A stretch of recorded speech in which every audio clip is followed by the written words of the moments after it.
Assalamualaikum warahmatullahi wabarakatuh. Perkenalkan, nama saya Ida Julianti. Saya adalah peserta Latsar CPNS tahun 2021 Kabupaten Pati. Pada video kali ini saya akan memaparkan tentang kegiatan aktualisasi dan habituasi yang saya lakukan. Pada kegiatan aktualisasi dan habituasi yang saya lakukan, saya mengambil isu tentang kurang optimalnya konseling, informasi, dan edukasi dalam pencegahan anemia pada ibu hamil di UPTD Puskesmas Pati 2. Hal ini berdasarkan data yang didapatkan pada kasus-kasus anemia yang banyak terjadi di UPTD Puskesmas Pati 2. Berdasarkan studi pendahuluan yang saya lakukan pada tanggal 30 dan 31 Juli tahun 2021, didapatkan hasil bahwa ada kasus anemia sebanyak 70% dan 50% yang terjadi pada UPTD Puskesmas Pati 2. Salah satunya diakibatkan karena kurangnya informasi tentang anemia dan pencegahannya, serta kurang adanya media edukasi yang baik dan dapat digunakan untuk bidan dalam melakukan konseling.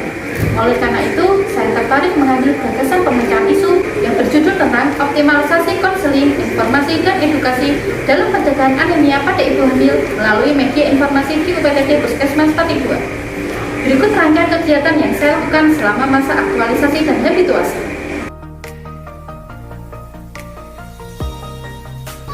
Puskesmas Pati 2 merupakan fasilitas pelayanan kesehatan yang terletak di Jalan Raya Patitayu KM 4. Selama kegiatan aktualisasi, saya berkontribusi terhadap visi dan misi Puskesmas Pati 2, yaitu visi, terwujudnya puskesmas yang bermutu dan profesional.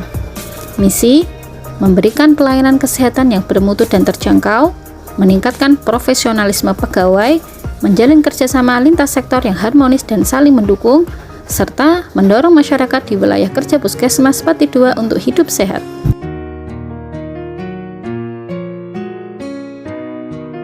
Kegiatan pertama, persiapan kegiatan rancangan KIE dalam pencegahan anemia pada ibu hamil. Tahapan yang pertama, berkoordinasi dengan mentor terkait persiapan kegiatan yang akan dilakukan. Saya melakukan koordinasi dengan penuh tanggung jawab dan sikap saling menghargai. Saya mencatat apa yang menjadi masukan dari mentor, kemudian saya kerjakan. Hal ini mencerminkan sikap akuntabilitas dan nasionalisme. Tahapan selanjutnya adalah berkoordinasi dengan bidan koordinator kesehatan ibu dan anak. Saat berdiskusi, saya mendapatkan arahan dan masukan banyak dari beliau. Beliau memberikan pengarahan-pengarahan tentang kegiatan yang akan saya lakukan dalam sosialisasi. Saya berdiskusi dengan ramah, sopan, serta santun. Hal ini mencerminkan sikap nasionalisme dan etika publik. Saya juga berkonsultasi dengan penyuluh kesehatan. Saya mendapatkan masukan dari beliau untuk menyampaikan media edukasi pada TV di ruang tunggu puskesmas. Saya menjalankan diskusi dengan ramah, sopan, serta santun. Hal ini mencerminkan sikap nasionalisme dan etika publik. Saya berkoordinasi dengan petugas gizi dalam hal pembuatan pedoman makanan yang dapat mencegah anemia. Hal ini berkaitan dengan komitmen mutu. Kegiatan kedua, pembuatan leaflet, expander, dan video edukasi pencegahan anemia. Tahapan yang pertama adalah mencari bahan materi sebagai referensi yang akan saya gunakan dalam kegiatan penyuluhan.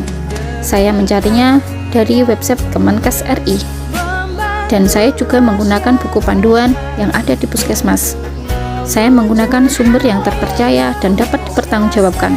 Hal ini sesuai dengan komitmen mutu. Dalam hal pembuatan media edukasi berupa leaflet, expander, dan video edukasi, saya berkonsultasi dengan penyuluh kesehatan.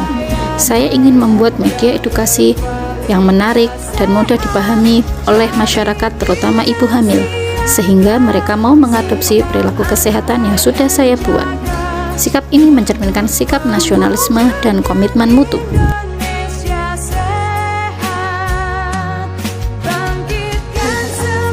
Setelah desain terbentuk, kemudian saya mencetak leaflet dan expander dengan tetap menjaga kualitas.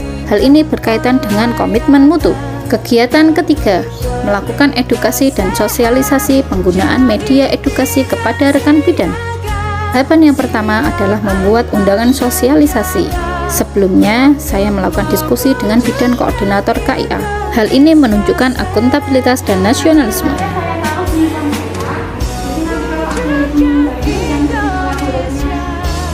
Tahapan selanjutnya adalah melakukan sosialisasi penggunaan media edukasi kepada rekan bidan. Saya melakukannya dengan sepenuh hati, tanggung jawab, tidak membedakan antar teman, dan menggunakan bahasa yang sopan, santun, dan ramah. Hal ini sesuai dengan akuntabilitas, etika publik, dan komitmen mutu.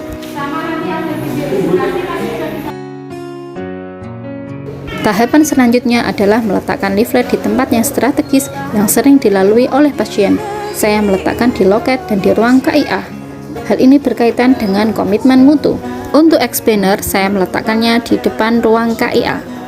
Dengan harapan, pasien akan melihat saat melakukan pemeriksaan.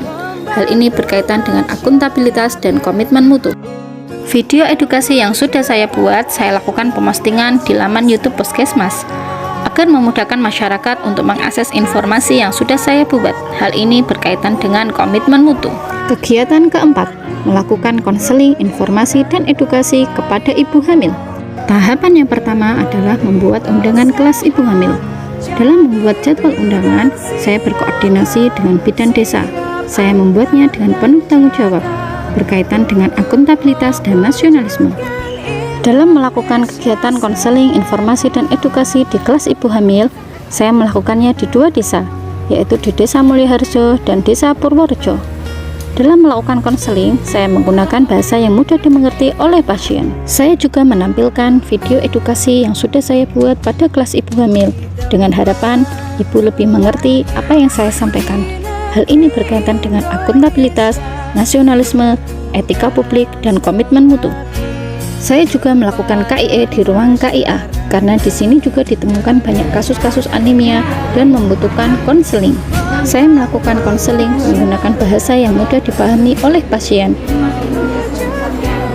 Video yang sudah saya buat, saya tayangkan di TV Ruang Tunggu Puskesmas, dengan harapan pada saat pasien menunggu, mereka teredukasi dengan video yang sudah saya buat.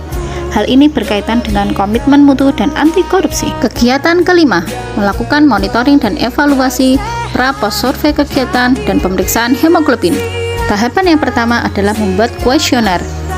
Hal ini saya lakukan dengan penuh tanggung jawab dan sesuai dengan materi yang saya dapatkan, berkaitan dengan akuntabilitas, komitmen mutu, dan anti korupsi. Sebelum dan sesudah melakukan KIE, saya memberikan lembar kuesioner kepada ibu hamil. Saya memberikannya dengan ramah, sopan, serta santun. Saya memberikannya dengan penuh tanggung jawab tanpa membedakan antara satu dengan yang lain. Hal ini menunjukkan akuntabilitas, etika publik, dan anti korupsi. Tahapan selanjutnya adalah melakukan monitoring evaluasi melalui pemeriksaan hemoglobin. Sebelumnya, saya menjelaskan kegunaan untuk melakukan pemeriksaan hemoglobin dengan bahasa yang mudah dimengerti, menunjukkan etika publik dan komitmen mutu. Tahapan selanjutnya adalah mencocokkan jawaban kuesioner dari responden dengan kunci jawaban. Saya melakukannya dengan disiplin sesuai dengan kunci jawaban yang ada. Hal ini menunjukkan sikap anti korupsi. Dari data hasil pemeriksaan hemoglobin, saya melakukan penginputan pada tabel. Saya melakukannya dengan disiplin dan sesuai hasil. Hal ini menunjukkan akuntabilitas dan anti korupsi. Tahapan selanjutnya adalah pengolahan data. Saya melakukan input hasil data ke dalam Google Form agar didapatkan hasil data yang valid. Saya melakukannya dengan penuh tanggung jawab dan sesuai data, berkaitan dengan akuntabilitas, komitmen mutu, dan anti korupsi. Berdasarkan pengolahan analisa data, didapatkan hasil bahwa terdapat peningkatan pengetahuan pada ibu hamil setelah dilakukan konseling, informasi, dan edukasi. Hal ini dapat dilihat dari perbedaan sebelum dan sesudah dilakukan konseling, informasi, dan edukasi. Terjadi peningkatan pengetahuan pada saat setelah diberikan konseling, informasi, dan edukasi tentang pencegahan anemia pada ibu hamil. Pemberian konseling, informasi, dan edukasi tentang pencegahan anemia juga turut memberikan kontribusi terhadap penurunan kasus anemia yang terjadi, yaitu terjadi peningkatan ibu hamil yang tidak anemia dari 28,6% menjadi 57,1%. Tentang anemia dan pencegahannya, saya jadi lebih paham apa saja yang harus dihindari dan dilakukan atau mencegah terjadinya anemia, serta paham pedoman panduan makanan yang berguna untuk meningkatkan hemoglobin dalam darah saat hamil. warahmatullahi wabarakatuh. Saya Prihadia Handayani sebagai Bidan Koordinator Puskesmas Pati 2 sangat mendukung sekali kegiatan yang sudah dilakukan oleh Di Indah di Puskesmas Pati 2 ini. Harapan saya, walaupun nanti kegiatan aksar sudah selesai, tetap harus dilaksanakan dengan semaksimal mungkin sehingga bisa menekan angka anemia di Puskesmas Pati 2 ini, sehingga semua ibu hamil sehat semua, persalinannya juga sehat.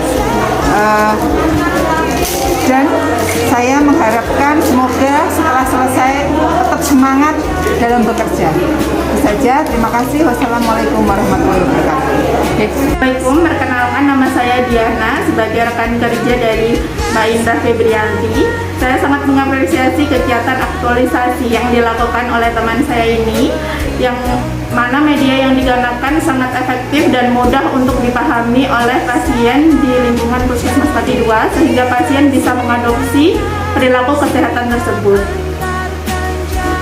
Saya berharap melalui kegiatan ini dapat mengubah mindset pasien mengenai peruntukan tablet tambah darah untuk ibu hamil sehingga pasien dapat mencegah anemia sedini mungkin selama kehamilannya.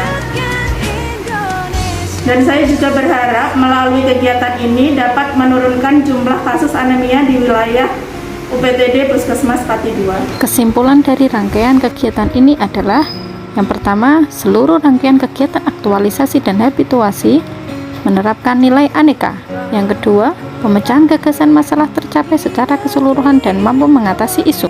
Yang ketiga, optimalisasi penggunaan media edukasi berupa leaflet, expander, dan video edukasi berhasil meningkatkan pengetahuan ibu dan berhasil menurunkan angka anemia. Demikian rangkaian kegiatan aktualisasi dan habituasi yang saya lakukan. Tentunya inovasi-inovasi baru akan sangat diperlukan untuk kegiatan-kegiatan selanjutnya guna meningkatkan derajat kesehatan manusia. Saya memohon maaf yang sebesar-besarnya atas kekurangan yang saya lakukan pada kegiatan kali ini. Dan saya mengucapkan banyak terima kasih kepada semua pihak yang terkait yang tidak bisa saya sebutkan satu persatu. Wabillahi taufik wal hidayah. Wassalamualaikum warahmatullahi wabarakatuh.